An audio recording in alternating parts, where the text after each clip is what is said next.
अच्छा बेटा, ये स्क्रीन पे आपको ना ये नज़र आ रहा होगा, मर्काटिज्म का नज़रिया तिजारत। जी सर, आ रहा है। अच्छा बेटा, यहाँ से हम ना जो ट्रेड की थ्योरीज हैं उनको देखेंगे। ठीक है, इसमें सबसे पहले ये मर्केंटिज्म है, और ये बेटा ये 16, 17 और 18 सेंचुरी में ये मुख्तलिफ मुल्कों में ये निज़ाम राज था।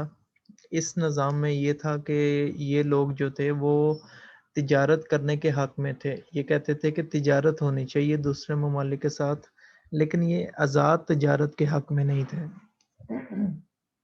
यानी कि ये कहते थे कि आपकी बरामदात हमेशा ज़्यादा होनी चाहिए, लेकिन दरामदात नहीं होनी चाहिए ज़्यादा, क्योंकि उस वक़्त ये लेन-देन का जो निज़ाम होता था वो कीमती धातुओं की मदद से होता था, यानी सोना चलता था या चाँदी चलती थी या इसी तरह के डायमंड्स वग़ैरह, इनके ज़रिए आपस में ट्रेड की जाती थी दुनिया के ममालिक में।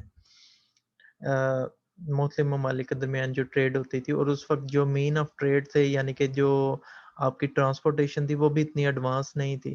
तो इस वजह से ये लोग कहते थे कि एक मुल्क जितना ज़्यादा अमीर होगा, जितना ज़्यादा स्ट्रॉन्ग होगा, उतना ही वो अच्छा होगा, लेकिन उसके स्ट्रॉन्ग होने के लिए ज़रूरी है कि वो ट्रेड करे, लेकिन ट्रेड में भी सिर्फ बरामदात करे, यानी कि एक्सपोर्ट्स करे और इंपोर्ट्स ना करे, और जितनी कम इंपोर्ट्स कर सकता है उतनी करे। आजकल की जो ट्रेड है वो फ्री ट्रेड कहलाती है, यानी कि ज़्यादा से ज़्यादा वो कहते हैं जी फ्री ट्रेड हो, इसमें कोई भी डिस्टॉर्शन या कोई भी इसमें हला ना हो। लेकिन ये लोग सिर्फ बरामदात करने के हक़ में थे और दरामदात के हक़ में नहीं थे। यानी ये चाहते थे कि मुल्क में दौलत ज़्यादा से ज़्यादा है और मुल्क से दौलत बाहर ना जाए। तो ये इनका नज़रिया था तिजारत का। ठीक है?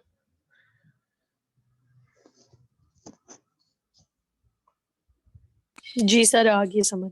ओके। अच्छा बेटा, ये इसके बाद ना क्लासिकल, आपको पता है कि क्लासिकल जो मईशतदान है वो है एडम स्मिथ, और उसके बाद न्यू क्लासिकल अल्फ्रेड मार्शल वगैरह। तो क्लासिकल नज़रिया तिजारत, इसमें दो नज़रियात हैं। ये आपने अपनी इंटर की बुक में भी पढ़े हो। ये सबसे पहला बेटे एडम स्मिथ का कुल्ली बर्तरी का नज़रिया, जिसे आप एब्सोल्यूट एडवांटेज थ्योरी कहते हैं, और दूसरा है डेविड जी रिकार्डो सर, ये का। आती हैं दोनों। हाँ जी, तो आज हमने यही पढ़ने हैं। ठीक है, तो दूसरा डेविड रिकार्डो का तकाबली बर्तरी का नज़रिया, इसे रिकार्डियो थ्योरी ऑफ कंपैरेटिव एडवांटेज या कंपैरेटिव कॉस्ट थ्योरी कहते हैं इसे। अच्छा बेटा, ये थोड़ी सी ना इसकी एब्सोल्यूट एडवांटेज जो थ्योरी है, इसकी थोड़ी सी हिस्ट्री है इसमें। और हिस्ट्री ये है कि सबसे पहले बेटे डेविड ह्यूम एक ये इकोनॉमिस्ट था, और ये इसने 1752 में एक बुक लिखी, पॉलिटिकल डिस्कोर्स। उसमें इसने तिजारत से रिलेटेड कुछ डिस्कशन वगैरह की। और उसके बाद एडम स्मिथ आया। एडम स्मिथ बेटा, ये इसकी डेट ऑफ बर्थ और ये डेथ वगैरह की डेट लिखी हुई है, आप देख लीजिएगा। ये बेटा ग्लासगो यूनिवर्सिटी में ये प्रोफेसर था, और ये अखलाकियात और फ़लसफ़ा पढ़ाता था। इसने 1776 में अपनी बुक लिखी, अक़वाम दौलत। और इसने कुल्ली बर्तरी का नज़रिया यानी कि एब्सोल्यूट एडवांटेज थ्योरी दी। इसका नज़रिया बेटे दो चीज़ों के ऊपर मुश्तमिल था। एक इसमें तकसीम कार का रूल था, और दूसरा था तहसीस कार का रूल।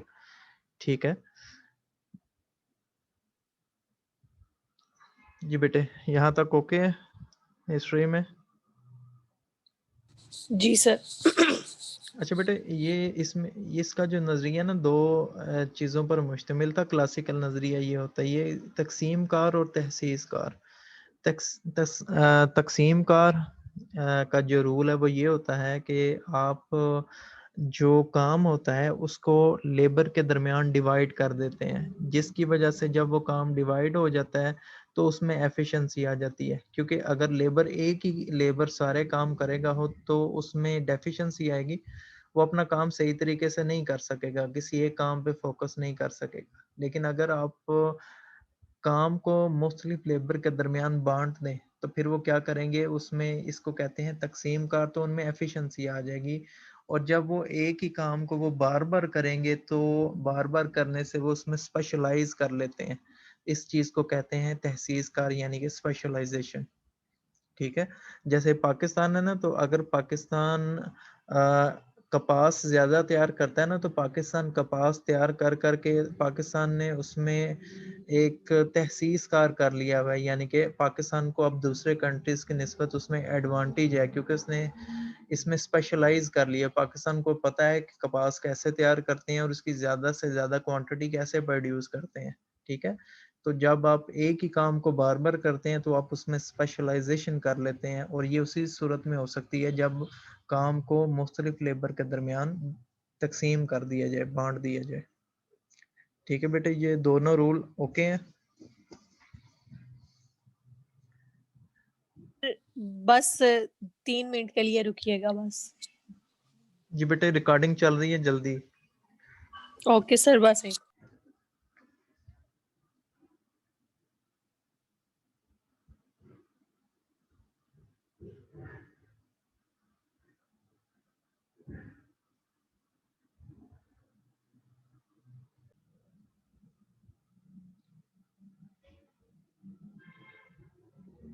जी। ये स्क्रीन नज़र आ रही है आपको सामने? नहीं सर, अभी तो नहीं आ रही। नहीं आ रही? नो सर, नहीं आ रही। 1 मिनट।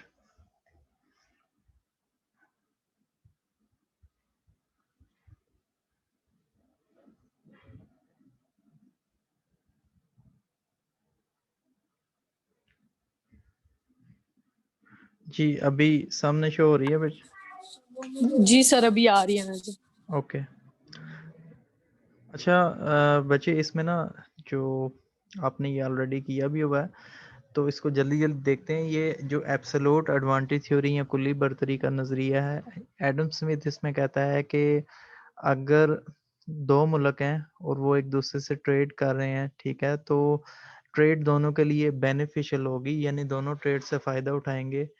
अगर इस तरह हो कि एक मुल्क को एक चीज़ बनाने में बरतरी हासिल हो, यानी वो तहसीस कर ले उसमें, और दूसरे मुल्क को दूसरी चीज़ बनाने में बरतरी हासिल हो, तो वो दोनों मुल्क क्या करेंगे, जिन चीज़ में उसको बरतरी हासिल होगी, तो वो वाली चीज़ें तैयार कर लेंगे और दूसरी चीज़ों को छोड़ देंगे बनाना।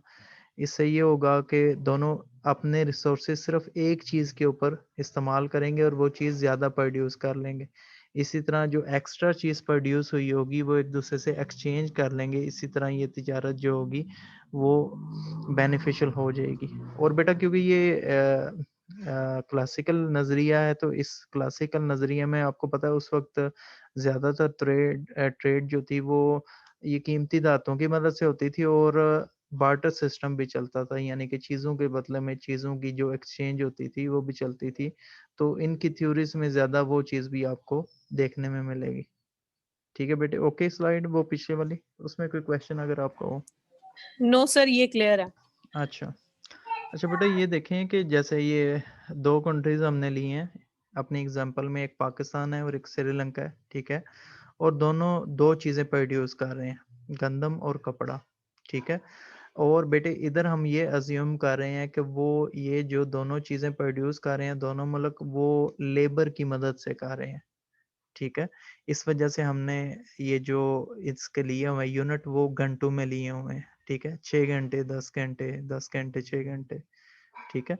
तो ये देखें, जैसे पाकिस्तान है ना, तो पाकिस्तान जो गंदम तैयार करता है, गंदम का 1 यूनिट तैयार करने के लिए एक लेबर को 6 घंटे चाहिए होते हैं, ठीक है? इसी तरह पाकिस्तान जो कपड़ा तैयार करता है, तो कपड़ा तैयार करने के लिए उसी एक लेबर को 10 घंटे चाहिए होते हैं। इसी तरह जो श्रीलंका है, तो श्रीलंका जब गंदम तैयार करता है, तो उसे एक गंदम का यूनिट तैयार करने के लिए 10 घंटे चाहिए होते हैं। और इसी तरह श्रीलंका जब कपड़े का यूनिट तैयार करता है, तो उसे 6 घंटे चाहिए होते हैं। तो ये देखें, पहले हम इसे खुद से कंपेयर करते हैं। देखें, पाकिस्तान में जो गंदम है ना, वो कपड़े की निस्बत ज़रा ज़्यादा सस्ती तैयार हो रही है, क्योंकि गंदम का एक यूनिट बनेगा 6 घंटे में, जबकि कपड़े का एक यूनिट बनेगा 10 घंटे में। इसी तरह जो श्रीलंका है, वो श्रीलंका में गंदम का यूनिट कपड़े की निस्बत महँगा बनेगा, क्योंकि गंदम का यूनिट उसमें 10 घंटे का बन रहा है, और कपड़े का जो यूनिट है वो 6 घंटे का बन रहा है, क्योंकि जितने कम घंटे होंगे, उतनी वेजेस भी कम देनी पड़ेंगी और जितने ज़्यादा घंटे होंगे उतनी लेबर को वेजेस भी ज़्यादा देनी पड़ेंगी। तो ये देखें वाज़िह तौर पर नज़र आ रहा है कि पाकिस्तान को गंदम बनाने में ज़रा बढ़तरी है, ठीक है? और श्रीलंका जो है उसे कपड़ा बनाने में बढ़तरी है। तो ये ऐसे करेंगे, पाकिस्तान ये करेगा कि पाकिस्तान गंदम तैयार कर लेगा क्योंकि उसमें गंदम सस्ती तैयार हो सकती है, तो वो जो मज़दूर कपड़ों पर लगे हुए हैं, उन्हें उधर से हटाकर गंदम की तैयारी पर लगा देगा। और सारी सिर्फ गंदम तैयार कर लेगा, यानी उसमें तहसीज़कार कर लेगा, स्पेशलाइज़ेशन कर लेगा। इसी तरह जो श्रीलंका है सेम वाइस वर्सा वो क्या करेगा, उसमें क्योंकि कपड़ा सस्ता बन रहा है तो वो गंदम से अपने मज़दूर हटाकर कपड़े पे लगा लेगा और कपड़े बनाने में तहसीज़कार यानी स्पेशलाइज़ेशन कर लेगा। तो दोनों मुल्क एक-एक चीज़ तैयार करेंगे और जो एक्स्ट्रा क्वांटिटी तैयार होगी वो आपस में एक्सचेंज कर लेंगे, एक-दूसरे की ज़रूरत को वो पूरा कर लेंगे, ठीक है? तो ये है एब्सोल्यूट एडवांटेज थ्योरी। जी बेटा ये ओके है? जी सर। ओके। अच्छा बेटे ये पीछे वाला जो एब्सोल्यूट एडवांटेज थ्योरी है वो तो बहुत ही ज़्यादा सिंपल है और समझ में आ जाता है, लेकिन उसके बाद है डेविड रिकार्डो का तकाबली बरतरी का नज़रिया, जिसे आप कंपैरेटिव कॉस्ट थ्योरी भी कहते हैं। अच्छा बेटा डेविड रिकार्डो ये 1870 में इसने प्रिंसिपल ऑफ पॉलिटिकल इकोनॉमी के नाम से बुक लिखी और उसमें अपना ये नज़रिया पेश किया, ठीक है? इसके नज़रिए के मुताबिक बेटा ये था कि जैसे एडम स्मिथ का नज़रिया था ना कि उसने बोला था कि अगर एक मुल्क को एक चीज़ बनाने में एडवांटेज हो और दूसरे को दूसरे चीज़ बनाने में ज़रा एडवांटेज हो तो वो दोनों फिर ट्रेड कर सकते हैं और दोनों के लिए बेनिफिशियल है। यानी ट्रेड की बेस भी उसने बता दी और गेन फ्रॉम ट्रेड भी बता दिया। लेकिन डेविड रिकार्डो ने उसके ऊपर आके तनकीद की और ये बताया कि दुनिया में हालात हमेशा ऐसे नहीं रहते, तो कभी-कभी ऐसी सिचुएशन भी आ जाती है कि एक मुल्क वो दोनों चीज़ें ही सस्ती तैयार कर रहा होता है और दूसरा मुल्क दोनों चीज़ें ही ज़रा एक्सपेंसिव तैयार कर रहा होता है। यानी एक मुल्क को दोनों चीज़ें बनाने में बढ़तरी हासिल होती है और दूसरे को दोनों चीज़ें बनाने में बढ़तरी हासिल नहीं होती, डिसएडवांटेज होता है। जैसे ये बेटा नीचे एग्जांपल दी है, जैसे पाकिस्तान सेम वही चीज़ है, पाकिस्तान और श्रीलंका लिए हैं और गंदम और कपड़ा तैयार कर रहे हैं। लेकिन देखें पाकिस्तान गंदम का जो 1 यूनिट बनाता है वो उसको लेबर के 80 घंटे लगते हैं और जो कपड़े का यूनिट बनाता है उसे 90 घंटे लगते हैं। इसी तरह श्रीलंका जो गंदम का 1 यूनिट बनाता है तो उसे 120 घंटे लगते हैं उसके मज़दूर को और जो श्रीलंका कपड़े का यूनिट बनाता है तो उसे 100 घंटे लगते हैं। तो बेटा वाज़ेह तौर पर इस एग्जाम्पल में हमें नज़र आ रहा है कि पाकिस्तान में क्योंकि दोनों चीज़ें कम वक्त में तैयार हो सकती हैं तो पाकिस्तान दोनों चीज़ें सस्ती तैयार कर सकता है। पाकिस्तान को दोनों चीज़ें तैयार करने में श्रीलंका के ऊपर बढ़तरी हासिल है, ठीक है? तो अब बेटा पाकिस्तान को क्या ज़रूरत पड़ी है कि वो श्रीलंका से महंगी चीज़ खरीदे जबकि उसके अपने मुल्क में सस्ती चीज़ तैयार हो रही है, ठीक है? तो ये बेसिकली इसके पीछे ये चीज़ है।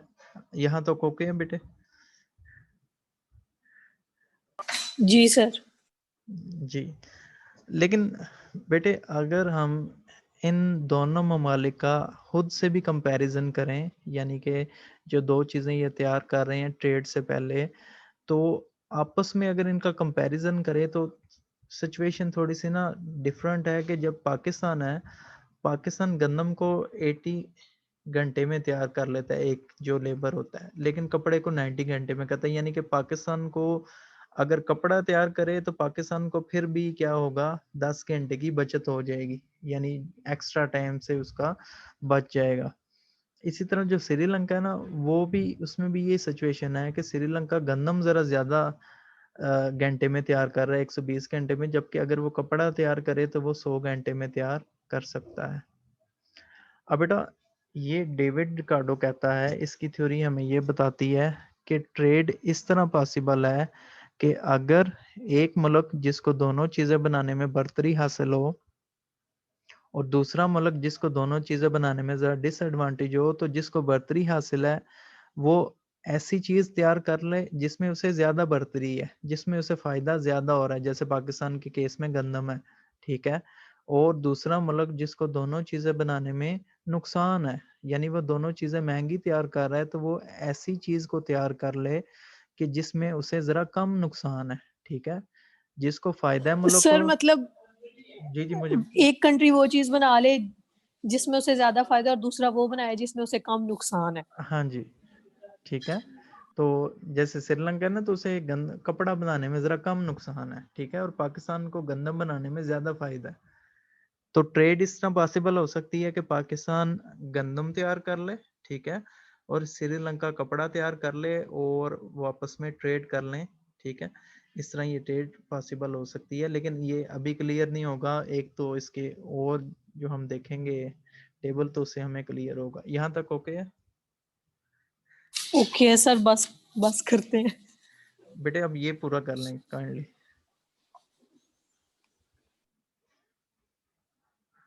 1 मिनट।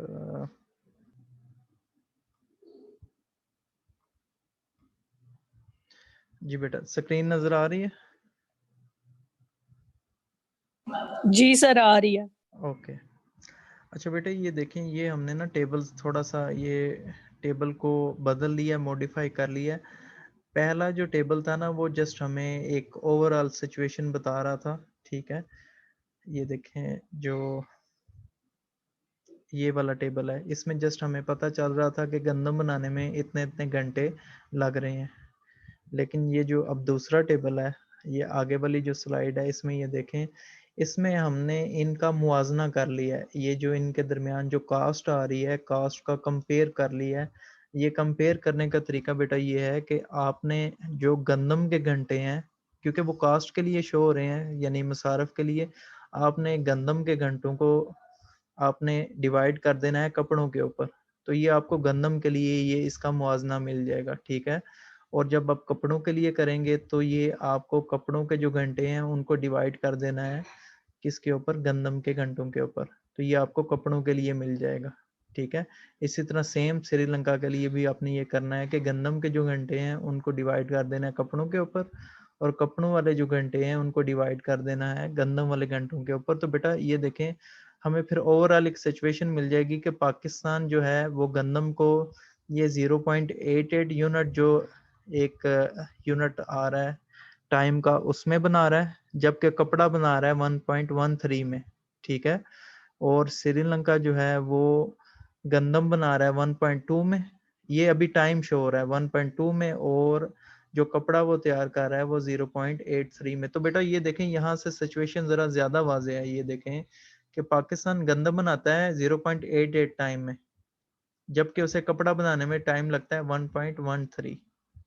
तो पाकिस्तान को किस में एडवांटेज है कि वो क्या चीज़ ज़्यादा बनाए, वो चीज़ गंदम तैयार कर ले, ठीक है? इसी तरह जो श्रीलंका है वो गंदम जो है वो तैयार करता है 1.2 एक टाइम के यूनिट में, ठीक है? लेकिन अगर श्रीलंका जो कपड़ा तैयार करता है उसको देखें, तो वो उसका जो यूनिट बनता है टाइम में, वो बनता है 0.83। तो ये देखें, पाकिस्तान अगर अपने मुल्क में कपड़ा तैयार करे तो उसे पड़ेगा 1.13 टाइम के यूनिट में। लेकिन अगर वही वो श्रीलंका से खरीद लेगा तो उसे बहुत ज़्यादा सस्ता पड़ जाएगा, ठीक है? और इसी तरह श्रीलंका के लिए भी यही सिचुएशन है कि अगर वो गंदम अपने मुल्क में तैयार करता है 1.2 की, तो उसे पाकिस्तान से अगर लेगा तो उसे 0.88 में वो हासिल हो जाएगी, ठीक है?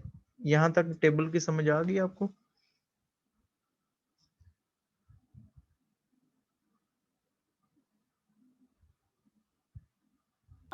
जी सर, आ गई है समझ। ओके। अच्छा बेटा ये देखें, पीछे वाले टेबल में हमने ना जस्ट उसको टाइम के यूनिट से बताया था। बेटा ये देखें, इसको हम कास्ट से भी कर सकते हैं। देखें, आपने इसमें सिर्फ ये अज्यूम करना है, क्योंकि लेबर लगा रहे हैं, तो आपने अज्यूम करना है कि जो लेबर की जो पे है ना, वो 1 घंटे की 100 रुपये है, ठीक है? तो आपने फिर इस पे को उन सारे जो टाइम के यूनिट है ना, उनसे आपने मल्टीप्लाई कर देना है, तो आपके पास कास्ट आ जाएगी। आपको ना पैसों की सूरत में पता चल जाएगा कि पाकिस्तान को किस चीज़ बनाने में सस्ती पड़ रही है और श्रीलंका क्या चीज़ बनाए तो उसे ज़रा कम नुकसान है, ठीक है? ये देखें, इसके लिए करना ये है कि एक वेज आपने खुद से अज्यूम कर लेनी है कुछ भी, ठीक है? और उसको टाइम के यूनिट से जो हमने पीछे वाले टेबल में निकाला था उससे मल्टीप्लाई कर देना है, तो ये हमारे पास ये आ जाएगा, ठीक है। अब ये देखे हमने ये कर लिया है, तो पाकिस्तान में ये देखे पाकिस्तान गंदम बनाता है तो उसे 88 रुपीज़ की एक यूनिट बनती है। अगर पाकिस्तान कपड़ा बनाता है तो 113 रुपए का यूनिट उसे बनता है। अगर श्रीलंका गंदम बनाता है तो 120 रुपए में वो तैयार करता है, और अगर श्रीलंका कपड़ा बनाता है तो वो 83 रुपीज़ में इसे तैयार कर लेता है। ठीक है। तो बेटा क्या करना चाहिए? करना ये चाहिए कि पाकिस्तान क्या करे, गंदम तैयार करे 88 रुपीज़ में, और जो कपड़े पे मजदूर लगा है उन्हें भी इधर लगा ले और सिर्फ गंदम तैयार करे। और इसी तरह जो श्रीलंका है वो क्या तैयार करे, वो कपड़ा सस्ता तैयार कर रहा है तो वो गंदम से यूनिट निकाल कर लेबर के कपड़े में लगा ले, क्योंकि कपड़ा वो 83 रुपीज़ में तैयार कर रहा है। तो अब क्या कर लें, दोनों पाकिस्तान श्रीलंका को गंदम दे दे और श्रीलंका पाकिस्तान को कपड़ा दे दे, तो इस तरह ये एक्सचेंज करेंगे आपस में, तो ये इनके दरमियान ये ट्रेड की बेस भी बन जाएगी और गेन फ्रॉम ट्रेड भी हो जाएगा। जी बेटे यहाँ तक ओके? जी सर, ओके। जी। अच्छा बेटे ये देखें, इसकी ना एक ये डायग्राम है। अभी ये 2-3 स्लाइड्स हैं बस। ये जो डायग्राम है बेटा, ये देखें वाई एक्सिस पे ये हम पाकिस्तान के लिए कर रहे हैं, तो ये ट्रेड से पहले है, यानी ये डायग्राम हमें बता रही है कि ट्रेड अभी नहीं हुई दोनों मुल्कों के दरमियान। तो ये देखें जो ये डायग्राम है, जिधर मेरा कर्सर है ये रेड कलर का, ए और बी ये जो लाइन है, ये लाइन ना बेटा इसको कहते हैं पैदावार का इम्कानी हद, या इसे प्रोडक्शन पॉसिबिलिटी कर्व कहते हैं। ये एक तरफ शो कर रहा है कि पाकिस्तान गंदम अगर सिर्फ बनाए तो वो पाकिस्तान गंदम के 80 यूनिट बनाता है, ठीक है, अपने लेबर की मदद से। और पाकिस्तान अगर कपड़ा तैयार करेगा तो वो 90 यूनिट बनाएगा, ठीक है। लेकिन पाकिस्तान ये दोनों चीज़ें तैयार कर रहा है, गंदम भी तैयार कर रहा है और कपड़ा भी तैयार कर रहा है। और ये जो प्रोडक्शन पॉसिबिलिटी कर्व है, यह पैदावार का इम्कानी हद है बेटा, इसकी डेफिनेशन ये होती है कि ये हद हमें ये बताता है कि एक मुल्क के साथ के पास अगर कुछ रिसोर्सेज हों, यानी आमलीन पैदाइश हों और टेक्नोलॉजी हो गिवन, तो वो उस टेक्नोलॉजी और अमलीन पैदाइश की मदद से कितनी अशिया और खदमात तैयार कर सकता है, ये हमें पैदावार का इम्कानी हद बताता है, ठीक है। तो ये अभी तिजारत नहीं हुई, तो उसकी सूरत में ये डायग्राम है। जी बेटे ये क्लियर है? जी सर, क्लियर है। ओके। अच्छा बेटा ये देखें, डायग्राम सेम वही है, लेकिन इसमें एक लाइन हमने एक्स्ट्रा कर दी। अब ये देखें एक्स्ट्रा हमने ये किया है कि दो प्रोडक्शन पॉसिबिलिटी कर्व्स हैं, यानी पैदावार के दो इम्कानी हाथ हैं, ए और बी शो कर रहा है, ये ट्रेड से पहले है, ठीक है। और ये जो ए और सी है ये शो कर रहा है ये ट्रेड के बाद है, यानी जब पाकिस्तान क्या ट्रेड कर लेगा श्रीलंका से, उसके बाद जो जो लाइन बन जाएगी, लाइन ए बी नहीं रहेगी बल्कि ए और सी बन जाएगी। अब बेटा ए और सी क्यों बनी है? ये सी एक्स एक्सिस को क्यों नहीं टच कर रहा? क्योंकि वो इस वजह से नहीं टच कर रहा कि पाकिस्तान कपड़ा महंगा तैयार कर रहा था, इस वजह से पाकिस्तान ने कपड़े को बनाना छोड़ दिया है, और पाकिस्तान अब सिर्फ सिर्फ क्या तैयार कर रहा है? गंदम तैयार कर रहा है, ठीक है। पहले वो लाइनें एक्स और वाई एक्सिस और एक्स एक्सिस को इसलिए टच कर रही थी दोनों ए और बी, क्योंकि पाकिस्तान दोनों चीजें तैयार कर रहा था, लेकिन अब सिर्फ पाकिस्तान सिर्फ गंदम तैयार कर रहा है जिसमें उसे ज़रा ज़्यादा एडवांटेज है, ठीक है। तो इस वजह से ये लाइन जो है प्रोडक्शन पॉसिबिलिटी कर्व जो है ये ए सी बन गई है, ठीक है।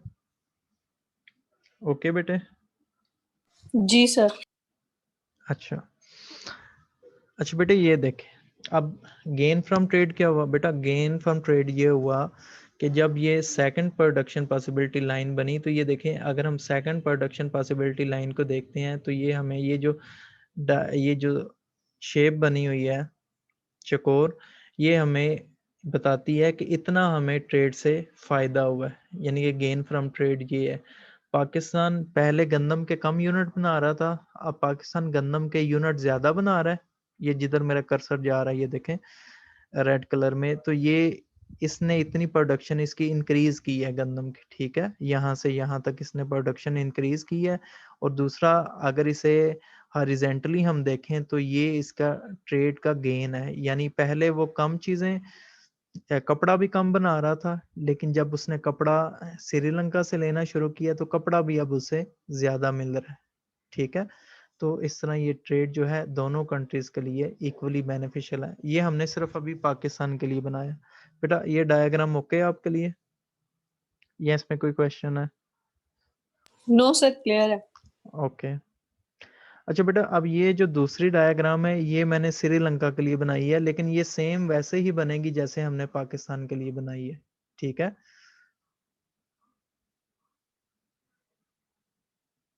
जी सर। ओके। अच्छा बेटे, अब ना ये जो डेविड रिकार्डो का तकाबली बर्तरी का नज़रिया है, इसके चंद अज़म्पशंस हैं और ये जो अज़म्पशंस हैं इसकी बेस पर ये सारी थ्योरी खड़ी है। अगर ये अज़म्पशंस ठीक ना हो ये तो फिर ये थ्योरी भी ठीक नहीं होगी, ठीक है? आसान सी अज़म्पशंस हैं बेटा। सबसे पहले इसने नज़रिया मेहनत, इसे लेबर थ्योरी कहते हैं बेटा। एक्चुअली हमने जब इस टॉपिक को शुरू किया है तो हमने ये पढ़ा है कि ये दोनों मुल्क जो हैं सिर्फ लेबर की मदद से चीज़ों को तैयार कर रहे हैं, यानी क्वांटिटी जो है सिर्फ लेबर का फंक्शन है। तो आप लेबर के अलावा कोई भी और इसमें आमल पैदाइश यूज़ नहीं कर रहे, यानी कि कोई भी और फैक्टर यूज़ नहीं कर रहे। तो ये नज़रिया मेहनत कहलाता है कि अब आप अपनी जो चीज़ें हैं वो सिर्फ लेबर की मदद से तैयार कर रहे हैं, ठीक है? और इसमें आप ये भी याद रखिएगा कि ये जो चीज़ें तैयार हो रही हैं इनमें परफेक्ट कंपटीशन के तहत ये चीज़ें तैयार हो रही हैं। और आपको पता है कि परफेक्ट कंपटीशन में क्या होता है कि जो वेजेस होती हैं और जो प्राइसेस होती हैं वो जब एक दफ़ा सेट हो जाती हैं तो वही रहती हैं, वो चेंज नहीं होती फिर जल्दी। ठीक है बेटे? जी सर। ओके। दूसरे नंबर पे बेटा ये एक ना गैर मुतहर्रिक मॉडल है, यानी कि ये एक स्टैटिक मॉडल है। मैंने आपको बताया था कि स्टैटिक मॉडल ऐसा मॉडल होता है जिसमें आप एक सर्टेन टाइम फ्रेम में आप एक इक्विलिब्रियम अचीव करने की कोशिश कर रहे होते हैं। तो हमने इसमें एक सर्टेन टाइम फ्रेम में हमने ये देखा है कि दोनों जो कंट्रीज़ हैं कैसे एक दूसरे से ट्रेड करके आपस में गेन कर सकते हैं, ठीक है? यानी इसमें सिर्फ हमने 2 मुल्क लिए हैं और एक स्पेसिफिक टाइम लिया है और उस स्पेसिफिक टाइम के तहत ही हमने बताया है कि इसमें ये ऐसा होगा। लेकिन हकीकी दुनिया में ऐसा नहीं होता, क्योंकि हकीकी दुनिया में जो कंट्रीज़ होते हैं वो भी चेंज होते हैं और टाइम फ्रेम भी चेंज होता रहता है। यानी हकीकी दुनिया स्टैटिक नहीं होती, वो डायनामिक होती है। लेकिन इसमें हमने असम्पशन ली हुई है कि ये एक गैर मुतहर्रिक मॉडल है, यानी कि स्टैटिक मॉडल है। ठीक है बेटे? जी सर। ओके। अच्छा, अब इसके बाद ना बेटा ये 2 मल्टीप्लाई 2 मल्टीप्लाई 1 का मॉडल कहलाता है। यानी इस मॉडल में हमेशा ये होगा, सिंपलिसिटी के लिए उन्होंने ये लिया हुआ है कि 2 कंट्रीज़ हैं और वो 2 ही चीज़ें प्रोड्यूस कर रहे हैं और एक फैक्टर ऑफ प्रोडक्शन की मदद से प्रोड्यूस कर रहे हैं जो कि लेबर है, ठीक है? इस वजह से इसे 2 इंटू 2 इंटू 1 मॉडल बोलते हैं, ठीक है? 2 कंट्रीज़ हैं, 2 चीज़ें प्रोड्यूस कर रहे हैं और एक फैक्टर ऑफ प्रोडक्शन की मदद से ये आपस में ये चीज़ों को तैयार कर रहे हैं। उसके बाद आज़ाद तिजारत है बेटे। अच्छा बेटे, आज़ाद तिजारत ये है कि इन दोनों ममालिक ने अपनी अपनी तिजारत पर, यानी कि लेन पर और देन पर, इंपोर्ट पर और एक्सपोर्ट पर किसी किस्म की कोई पाबंदी नहीं लगाई हुई, कोई भी कोटा, कोई भी टैरिफ वगैरह इन्होंने नहीं लगाया हुआ।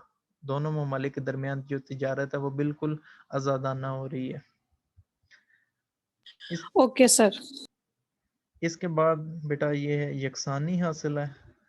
हाँ, यकसानी हासिल बेटा इसे आप लॉ ऑफ कांस्टेंट रिटर्न भी बोलते हैं। आपने अपनी जुज़वी माशियात में पढ़ा होगा, ये कानून है कि इसमें जो मुख्ततम पैदावार होती है ना, जब भी आप कोई चीज़ तैयार करते हैं तो मुख्ततम पैदावार मार्जिनल प्रोडक्टिविटी ना ही इंक्रीज़ होती है ना ही डिक्रीज़ होती है, ठीक है? यानी कि जैसे ही आप लेबर लगाएंगे तो लेबर के आने से ना ही प्रोडक्शन में इंक्रीज आएगा ना ही प्रोडक्शन में डिक्रीज होगी, ठीक है? तो इसे यकसानी हासिल कहते हैं या कांस्टेंट रिटर्न कहते हैं, ठीक है? और इसकी एक टाइप होती है इंक्रीजिंग रिटर्न जिसे आप तकसीर हासिल के नाम से जानते हैं, और इसकी एक टाइप होती थी तकलील हासिल जिसे आप डिक्रीजिंग रिटर्न के नाम से जानते हैं, ठीक है, तो उनमें ये जो दरमियान वाला ये जो लॉ है, हमने अज्यूम किया हुआ है कि जो हम जो प्रोडक्शन कर रहे हैं इस मॉडल में, ये इस कानून के तहत होगी।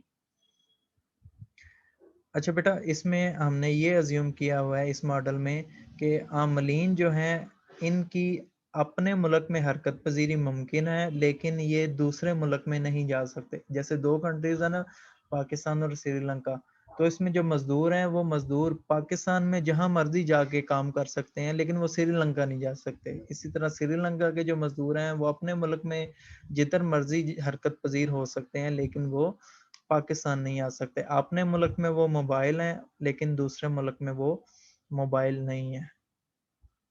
ठीक है बेटे, तो ये बेटा नज़रिया था, और इसके जो मफरूज़ात हैं असल में बेसिकली वही इसकी तनकीद है, क्योंकि ये सारे जो मफरूज़ात हैं ये आजकल के टाइम पीरियड के अकॉर्डिंग ये सारे चेंज हो सकते हैं, ये सारे इन सब के ऊपर तनकीद हो सकती है। ठीक है, तो वो तनकीद आप देखिएगा, पढ़िएगा, अगर आपको समझ ना आई तो उसे कर लेंगे। ठीक है बेटे, तो इसमें अगर कोई क्वेश्चन हो आपका तो वो पूछ लें। नो सर, क्लियर है। जी बेटे, क्लियर है? क्लियर है सर। ओके, चलें फिर ये इसे एंड करते हैं सेशन को, और इंशाल्लाह फिर नेक्स्ट वीक या जब भी आपकी क्लास हुई तो तब इंशाल्लाह रिज्यूम करते हैं। Okay sir. अल्लाह हाफिज़।